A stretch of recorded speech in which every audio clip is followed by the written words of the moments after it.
ประกอบมุกรูบอลនៅលើដីកោះទាំងអស់គ្នាហ្នឹងគឺ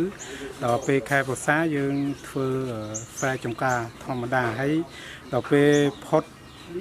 រដូវវស្សាយើងចុះនេសាទត្រីលក្ខណៈគ្រួសារដូចដាក់ម៉ងដូចជាសន្ទូចដល់ខុសពីនឹងមកក៏មានឃើញភ្ញៀវគាត់មកលេងតិចតួចចឹងខ្ញុំក៏ចូលរួមជាមួយសហគមន៍ធ្វើជាទូកជាស្អីយើងរៀបចំមកស្ដាប់សហគមន៍យើងដល់ពេលហ្នឹងក៏មានភ្ញៀវគាត់ចូលមកលេងច្រើនយើងក៏បានប្រាក់គឺចំណូលគ្រប់គ្រងគ្រួសារក៏ដូចជានៅក្នុងភូមិយើងហ្នឹងក៏គាត់បានកម្រៃហ្នឹងបានន័យថាគាត់ក៏អាចគ្រប់គ្រងគ្រួសាររបស់គាត់ហើយទី1ទី2មកយើងវាអត់បានដូចជាចំណាក់ស្រុកទៅរកស៊ីកន្លែងឆ្ងាយអញ្ចឹងខ្ញុំក៏អរគុណដែលមានសហគមន៍ដែលបងប្អូនយើងនៅក្នុងភូមិនោះគាត់សរសើរហើយគាត់យល់ពី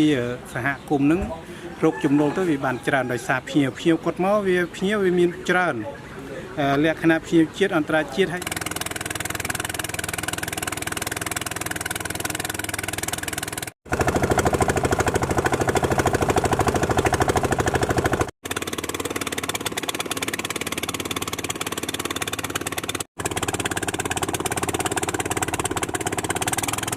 បាទរងថ្ងៃនេះដោយសារមានសហគមន៍ទៅខ្ញុំ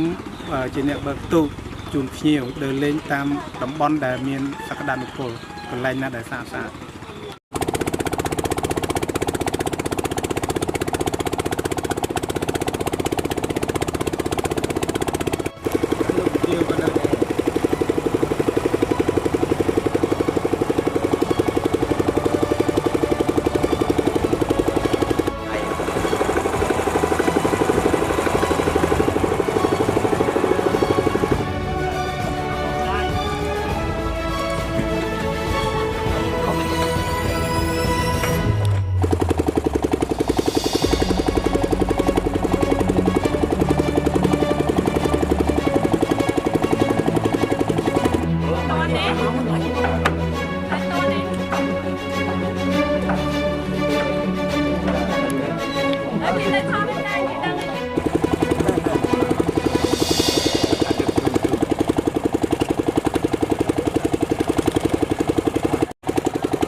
đâyយើងជួយដាក់យើងហើយយើងអាចឈប់ហ្នឹងនេះយើងចេះ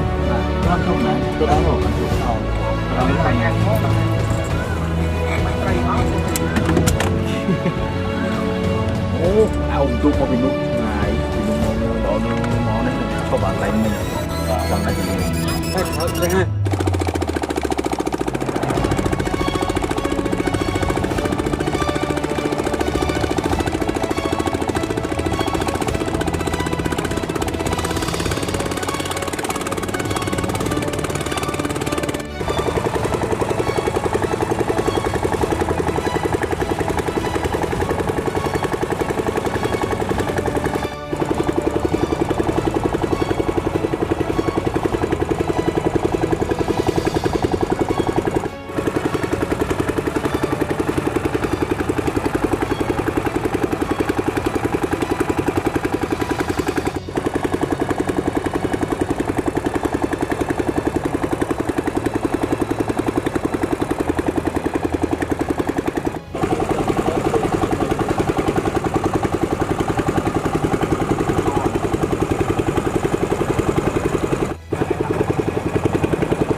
អ្វីដែលយើងកំពុងតែឈើនៅទីនេះគឺនៅស្ថិតនៅក្នុងតំបន់រ៉ាំសាដងទន្លេមេគង្គបាទជាតំបន់ដីសើមនៃទន្លេមេគង្គដែលគ្រប់គ្រងដោយ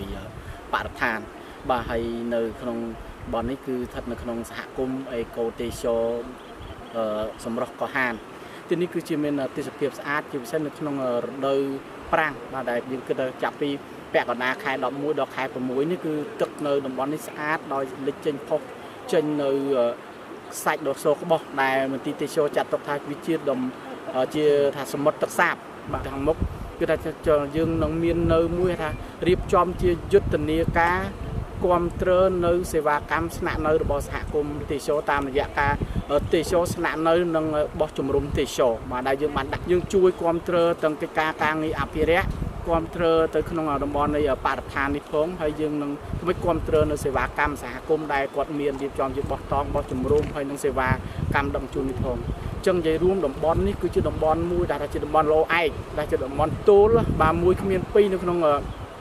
បរិជាណាចក្រកម្ពុជាដោយតំបន់ផ្សេងនៅក្នុងតំបន់ទន្លេមេគង្គអញ្ចឹងគឺយើងមាននៅក្នុងខេត្តស្ទឹងត្រែងយើងនេះពលពោះសម្រាប់ជាទេសចរដែលចូលចិត្តស្រឡាញ់នឹងធម្មជាតិបាននៅក្នុងតំបន់នេះដោយសារមាននៅទុនធានធម្មជាតិដ៏កម្របាទដែល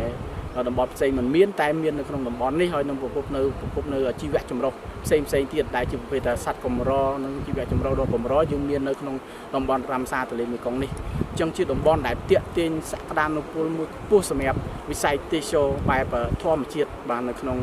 ទឹកដីខេត្តស្ទឹងត្រែងយើងនេះបាទ